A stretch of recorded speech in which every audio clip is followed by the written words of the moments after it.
Welcome to the Book Club interview with your host, Scott Hollister, a show that empowers you to discover your best self through a deep understanding and review of books dedicated to self-improvement and business.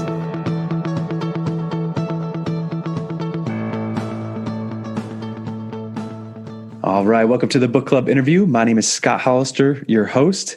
Today's guest is Cameron Herold, who wrote Vivid Vision. Cameron, welcome to the podcast. How you doing today? Scott, thanks for having me. Appreciate it. Thanks for your time. Really appreciate that as well. So before we get started, you want to tell listeners a little bit more about yourself and where you came from? Wow. Sure. So I was groomed as an entrepreneur. I was raised to be entrepreneurial by my dad. He raised my brother and sister and I all to be entrepreneurs. And we all kind of grew up looking at jobs as a bad deal and wanting to really control our time, and really realized that by having or running our own companies, we would control our free time. So that was kind of the venture. I think I had about 15 different entrepreneurial companies by the time I graduated high school. I had my first real business with 12 full-time employees when I was in second year university. Ran a business for 3 of my 4 years in university. And then when I finished university, I got involved in a company called College Pro Painters. And I was running the kind of half of Ontario in Canada for them, and then opened up the West Coast of the United States for College Pro back in 1994. I opened to Washington and Oregon for them. I hired Kimball Musk to be one of my franchisees. Also hired his brother, Peter Reeve, who built Solar City, to be one of my franchisees. So it was kind of early stage in the entrepreneurial space. And also, I guess by the time I was 28, I'd coached 120 entrepreneurs. So I've been coaching and mentoring entrepreneurs now for 30 years. When I left College Pro Painters, I got involved in a collision repair chain. We built that up to what is now the largest collision repair chain in North America. I left right as we were taking the company public, and I became president of a private currency company, kind of like what Bitcoin is doing today. We did it 20 years ago, sold that company to a U.S. publicly traded company, and then I joined a small business. I was the 14th employee of a company called 1-800-GOT-JUNK, and I came in as their chief operating officer, and I grew that brand up to about 3,100 employees when I left system-wide. We went from about $2 million to $106 million in revenue, and we were operating in 330 cities, 46 states, 4 countries. When I left there 12 and a half years ago, I left 1-800-GOT-JUNK, started coaching entrepreneurs and CEOs and their executive teams globally. So I've coached, I don't even know what the number is now, but roughly about 100 real entrepreneurial companies, typically 50 to 500 employees is my zone. And I've now written 5 books. I wrote Double, The Miracle Morning for Entrepreneurs. I co-authored that with Hal Elrod. I also wrote a book called Vivid Vision, one called Free PR, and another called Meetings Suck that is written for every employee at every company to read. And then 3 years ago, I started something called the COO Alliance. So I started the only network of its kind in the world for the second in command. So that's kind of a 1-minute helicopter tour in my bio. That's it? You sure? Quite the resume. That's amazing. So going back, so how important was it to have, you mentioned your father, so that father figure, and what did he do growing up, and how were you able to kind of learn from him? I think both my parents, my mom and dad, both grew up in entrepreneurial environments. Both of my mom's parents, my grandpa and grandmother owned a hunting and fishing resort together that they built and ran and operated, a very famous one back in Northern Ontario. They'd had all the Detroit car guys would go up and hunt and fish out of their resort. So I kind of grew up in that entrepreneurial environment with them. And they were, big into traveling and doing trade shows and doing marketing and print campaigns back in the 50s and 60s. And then my dad's dad was the CEO of a pharmaceutical company. So he built up a big pharmaceutical company, opened up Canada for them. So again, part of that kind of expansion growth mindset on his side. And my dad probably was 25 or 26 years old when he opened his first business. So he, pretty much he went to school for dentistry. And I think he just knew he'd hate dentistry, and went in and became an entrepreneur, and off he went. So I've always kind of grown up in that world. Never really knew jobs per se. I've had jobs where I was the second in command, but for some reason I always felt like the entrepreneur or part of that entrepreneurial team. But for the last 13 years, really been running it on my own. That's amazing. I think that's part of the divide with, you have your normal, W-2 employee, and maybe they grew up with a family that's just normal. How do you take that leap? If you don't have that, someone to look up to take the risk and jump into creating your own business, or a role more of your, trading your time for equity, maybe on the back end? Yeah, I think, again, I was really shown. I remember I was about 15 years old, 16 years old. My dad took me to our golf club, and we went to play golf on a Wednesday at about 12 o'clock. And he was pointing to all these people walking in. He's like, that guy owns a car dealership, and that guy owns a clothing store, and she owns a clothing company, and this guy owns this. And it's like, okay, cool. And we went off and played golf and finished 18 holes, and we were sitting on the balcony about 4 o'clock, and I was eating my fries and gravy and drinking my cherry Coke, and I was looking out at the area where people were walking in to start playing golf at 4:30. And my dad started pointing people and goes, he's a teacher, he's a doctor, he's a lawyer, he's an engineer, he works for the car dealership. He's like, do you remember the difference between what the people who played golf at 12 o'clock were doing? I said, yeah, the people playing at 12 o'clock ran their own business. And I said, yeah, my dad said that people who run their own company control their time. And he said, that's why you want to be an entrepreneur, is so that you can play golf in the middle of the day and hang out with your kids. And I remember hearing that at such a young age and realizing that we always had my parents present. My dad, even though he ran his own business, or grandparents, they always seemed to be present. They were around us. They were doing stuff. They were engaged in things. And there was money, but there were also lots of tough times. I remember growing up as a kid, we weren't very well off when my dad was running his first 2 businesses for a long time. My mom made all of our clothes and cut our hair and made all of our food. And I remember my dad often saying, we were going out for dinner as a treat. Like, it was always a treat to go out for dinner, whereas nowadays you go out for dinner, it's almost a treat to cook dinner. Mm-hmm. So I grew up recognizing that being an entrepreneur was hard work. And I also grew up in an era where being an entrepreneur was not cool, right? That nowadays being an entrepreneur is really cool and it's fun and go for it. It's all the .com stuff. Well, that was only cool 20 years ago. 1998, 99 is when the first era of being an entrepreneur was cool. Prior to that, it was vilified. So when I was in school, we were picked on and excluded and told that we were capitalistic and profit-centric and greedy. And nobody, not even family, really liked the entrepreneurial kids in our family. No kidding. Wow. Very, very different from today. Yeah. So if it was like that in the beginning, how were you able to stick with it, over time? I think I was naturally tenacious, but my dad also put us into all of these little things that kind of showed us the entrepreneurial traits, right? He showed us how to go door to door to sell things. So I had 4 or 5 little things that I used to go door to door on, and I learned how to handle objections and how to ask for the order and how to deal with rejection and how to try to upsell and how to negotiate, all from going door to door. I remember, cold calling out of the yellow pages and phoning dry cleaners when I was 7 years old to get them to buy coat hangers from me, because they paid a recycling fee back in those days for coat hangers. So I was negotiating, and I wanted 4 cents and they only wanted to pay me 3 cents, and I got them to pay me 3.5. And the guy was going, how old are you? And I'm like, I'm 7.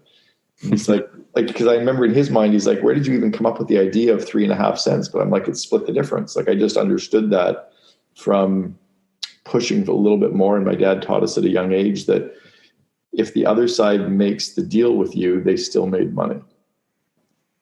So just learn to keep pushing, so all of those traits that I think I have today are things that I learned at a young age and maybe were groomed, but I was also very ADD and bipolar and kind of had that natural tenacity and leadership as well. Mm-hmm. That made good entrepreneurs. Yeah. That's great. So that brings you up to, writing those phenomenal books. And the reason I want to kind of talk about vivid vision, I think it's just so important that you have that clarity, right? Because if you don't have that end goal in mind, then any road works. So yeah, it's the old saying from the Cheshire Cat: if you don't know where you're going, any road will take you there. Or any road will work. So most entrepreneurs simply wake up in the morning, or most humans wake up in the morning just being busy working hard, but they're not necessarily driving towards some greater vision that they have for their life or for their business. So what I think of as a vivid vision is leaning out 3 years into the future, kind of going out to December 31st, 3 years from now, and looking at what your company looks like and describing it as if you were walking around your business, describing operations, describing IT, describing marketing and sales, describing your meeting rhythms and the company culture and the employee feelings, like describing what it looks and acts like and feels like to be an employee in that, or a customer in that zone. And when you can feel all of that, then you can figure out how to share that with everyone so they can figure out how to make it come true. Yeah, that was one of the biggest things that popped out at me in the beginning of your book was that exercise. Imagine something that you want. It could be a dream house, could be your car you loved your whole life. Pretend you have it. How's it feel? What does it look like? And then you're like, that's a pretty clear vision, isn't it? And it's that's what you need to do for your company. I love that. That was a phenomenal exercise. And what's really cool about it is when everyone can see what you can see, they'll help conspire to make that come true.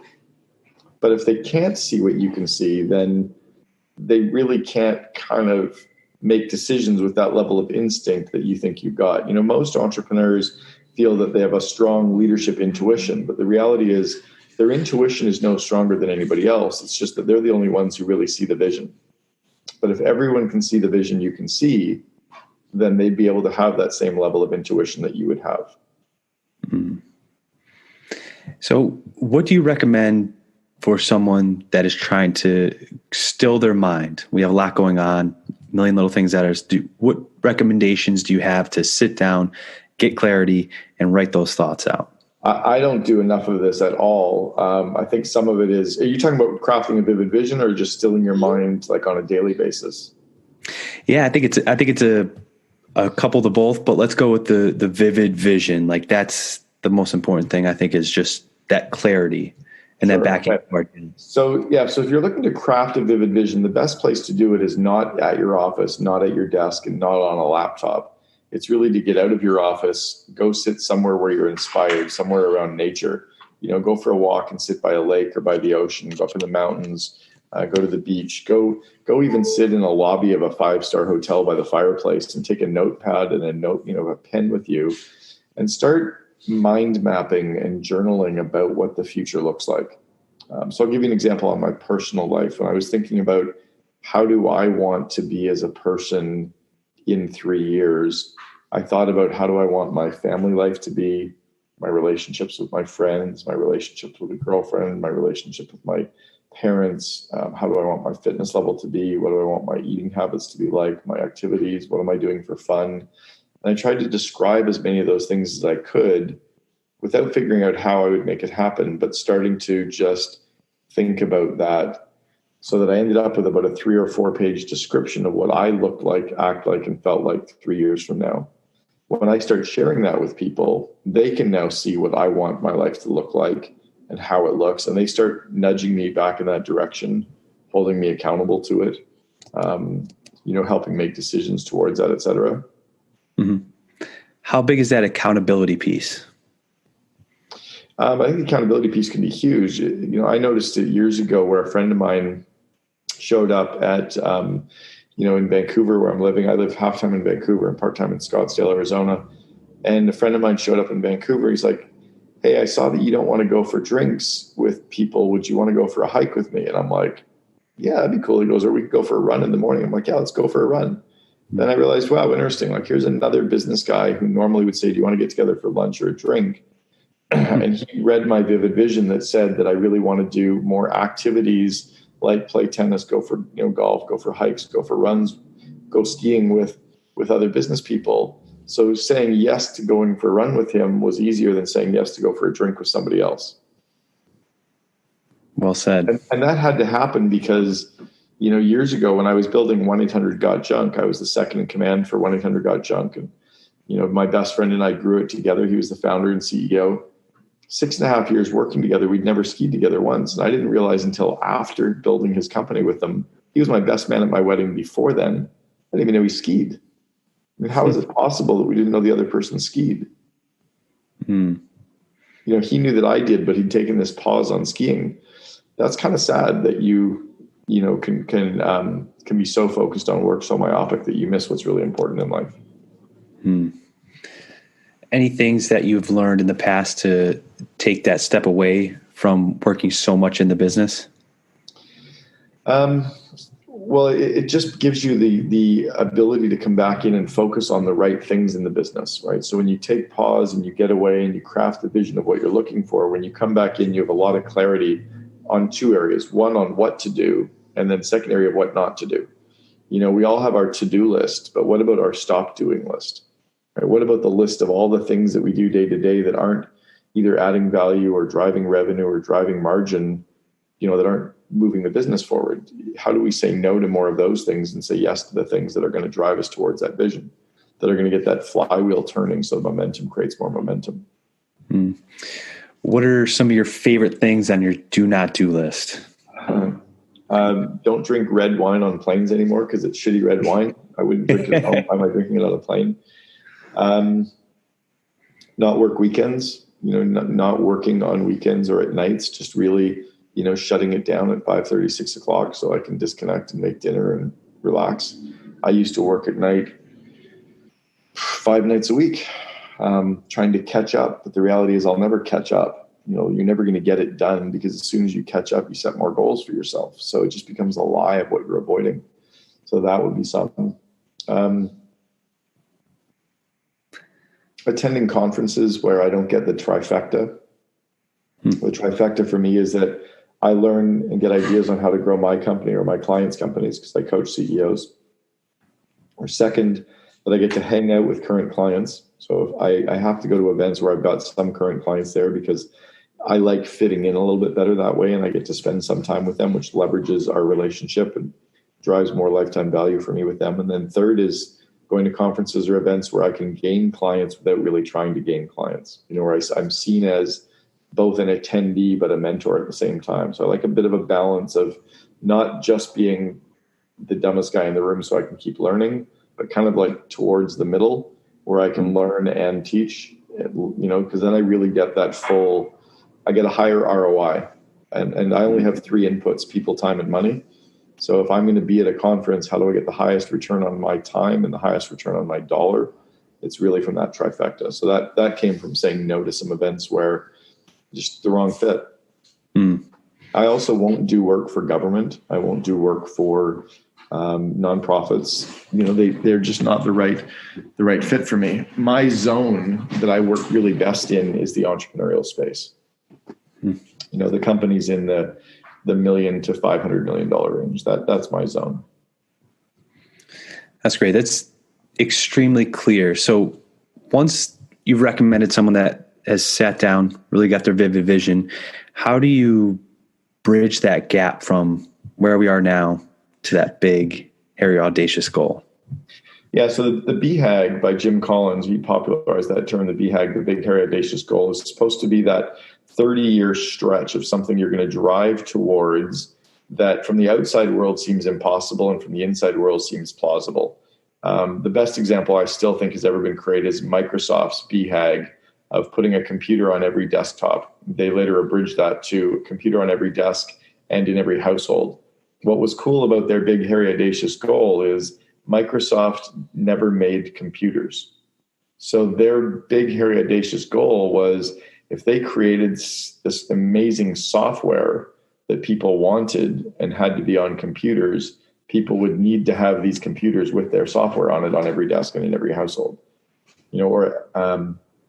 Nike's BHAG from the early 70s was crush Adidas, right? I think we've gotten lost, and so many people now, they're putting their BHAG as like 1 million customers or 1 million of this. That's not what a BHAG is. A BHAG is less measurable. It's more of that 30-year march that you're going to be constantly driving towards.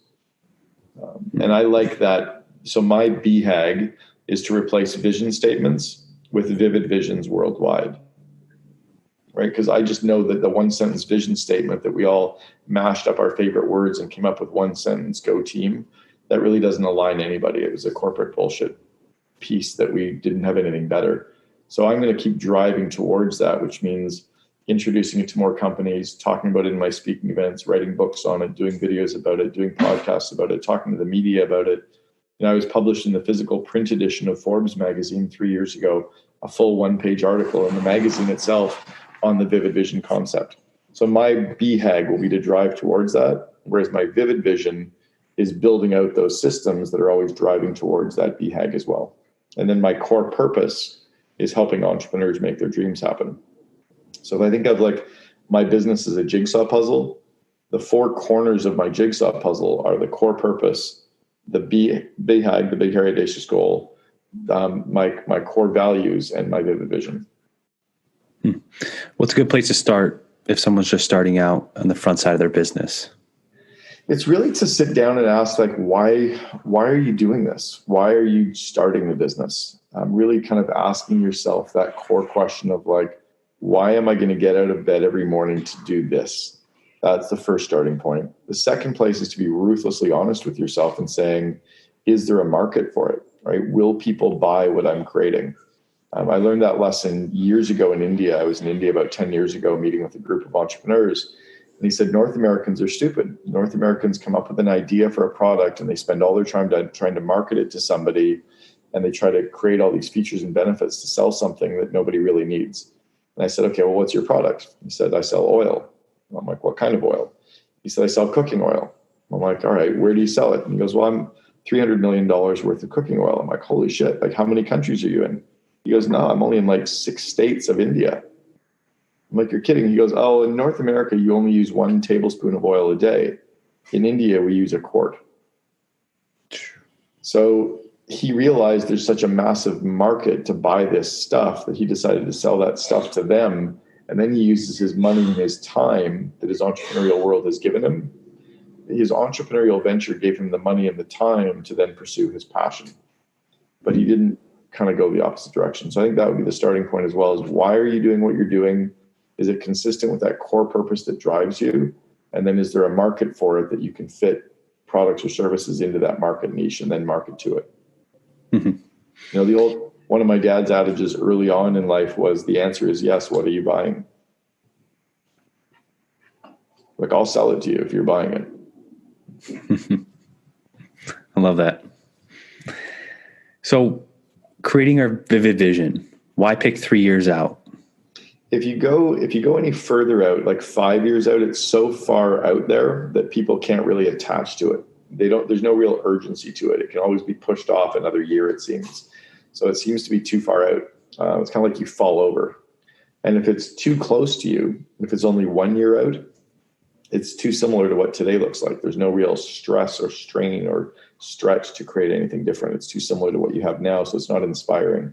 So 3 years seem to be about the good stretch. It's kind of like an athlete who, if you run a 6-minute mile, your goal shouldn't be in 4 years to run a 4-minute mile. It's probably not doable. But maybe your goal is like a 5:15 or a 5:10 or a 4:50.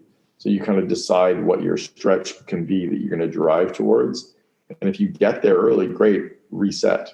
But if you set a goal that's too unachievable, like a 12-year-old that says, my goal is to be in the Olympics in 4 years, you probably won't be when you're 16, maybe when you're 20, right? So it's having a goal that is a good enough stretch for the 3 years that you can march towards, that's reasonable, but also is a big stretch. Now, when you work and coach students as well, so how would you break that down? Are you going into yearly goals, quarterly goals as well? Yeah, so you start looking at your vivid vision, thinking of it like building a house for a second. If you're building a home, you'd have the foundation, then you put up the walls, then you put in the electrical and the plumbing, then you put in the drywall. Every entrepreneur wants to put up the beautiful cabinets and the Wolf stove on the first day, but we got to build the foundation first. So some parts of your vivid vision will happen in the first year.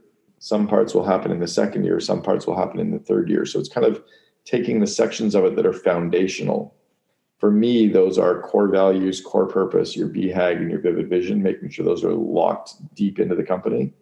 Mm-hmm. And then it's working on all the people systems. So the recruiting, interviewing, selection, training, onboarding, the leadership development, the golden handcuffs, that section is really important. And then it's all the strategic thinking, the goal setting, the planning systems, and then all your meeting rhythms, right? Your annual, quarterlies, one-on-one financial meetings, coaching meetings, your daily huddles, and then it's the financial systems. And I think a lot of times entrepreneurs work on the wrong stuff in the wrong order, right? If you don't have revenue, don't worry about your accounting yet. If you don't have revenue yet, why are you worried about running a daily huddle? If you don't have a strong core value set, don't worry about recruiting. I was coaching a CEO recently who was all about recruiting and interviewing. I'm like, you got to get rid of some of the shitty people you have first. When you get rid of those shitty people that have a really bad culture fit, that aren't getting any results, you'll free up room for your A players. Your A players will be more attracted to the work environment, and you'll send a signal out to all of your solid Bs that it's time to step up a little bit, and they will, right? They'll rally. So it's really approaching it like that. Why hang up our cabinets if the foundation is just shaky?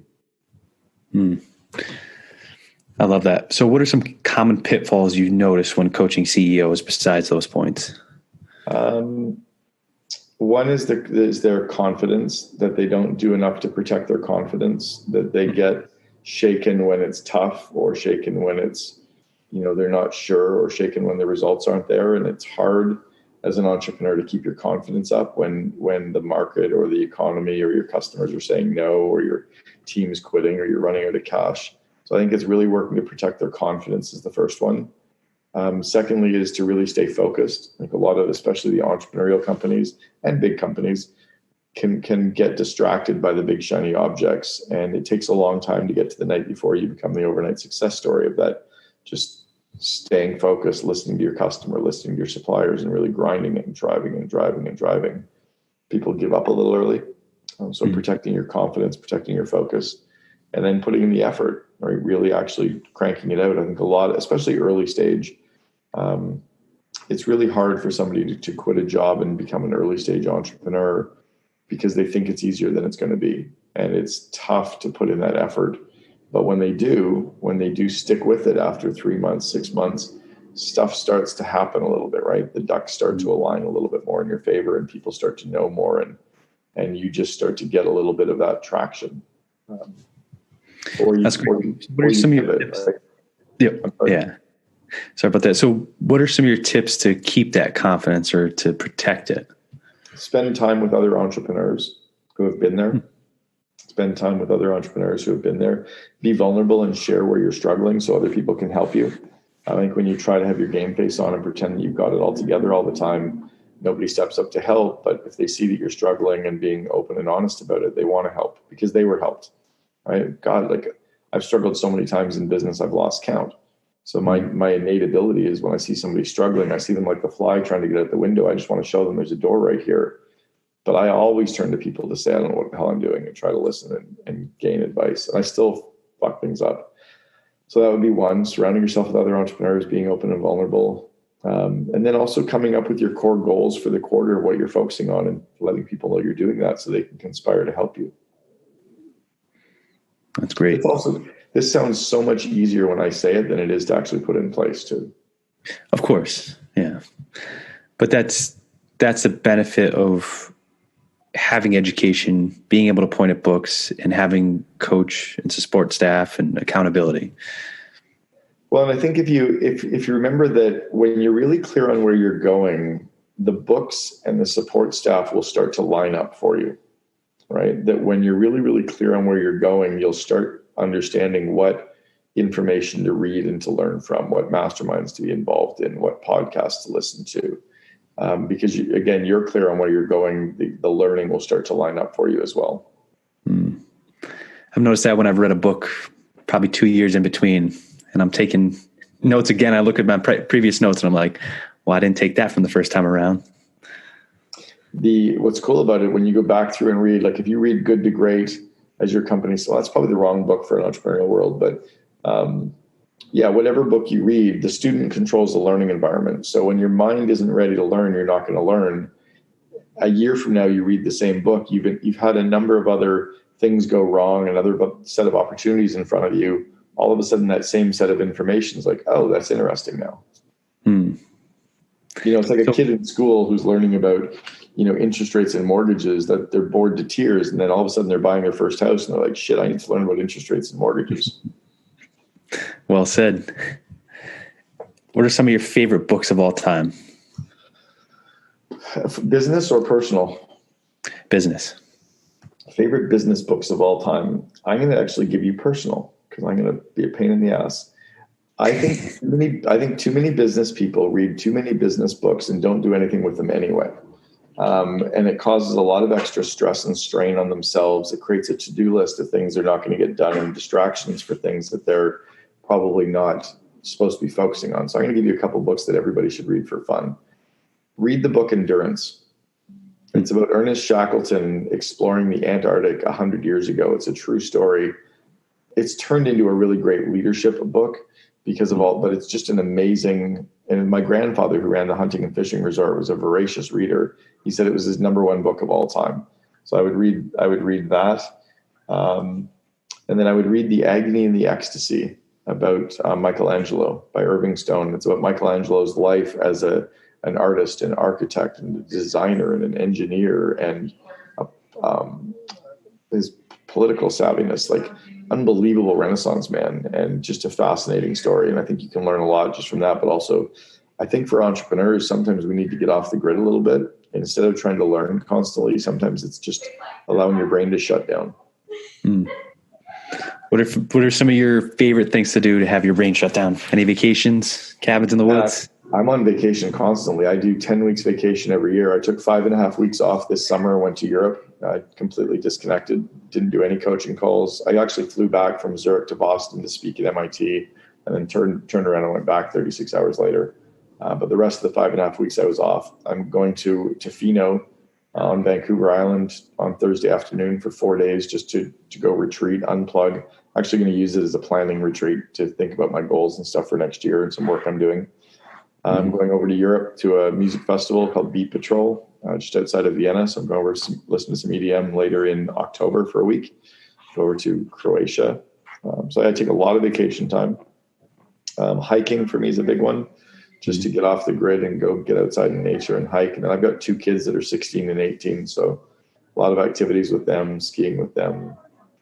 Good. And cooking. I love at the end of the day to go and, go to the grocery store, pick up some food and come back and actually make dinner. I love doing that as well. Great. Well, it's got to hear. Before we wrap things up, where can we find out more about you and the best place to purchase your books? All of my books, all 5 of my books are available on Amazon, Audible, and iTunes. And I would get a hard copy of all of them, frankly. But if you have employees, every employee should read the book Meetings Suck. And that's kind of like a $12, $15 investment. If you're not going to spend $15 on an employee, you shouldn't have them. So that's where you get all the books. And then CameronHerold.com is my main website that has, all the information. It's got videos of my 4 speaking events that you can download and watch for free as well. So some free learning there for people too. Well, I appreciate that. And Cameron, thank you so much for your time today. Really enjoyed our interview. Hey, you're welcome, Scott. Thanks for having me. I appreciate it. Thanks so much for listening to this show of the Book Club Interview with your host, Scott Hollister. If you enjoyed today's episode, please leave a review and subscribe. And we'll catch you next time on the Book Club Interview.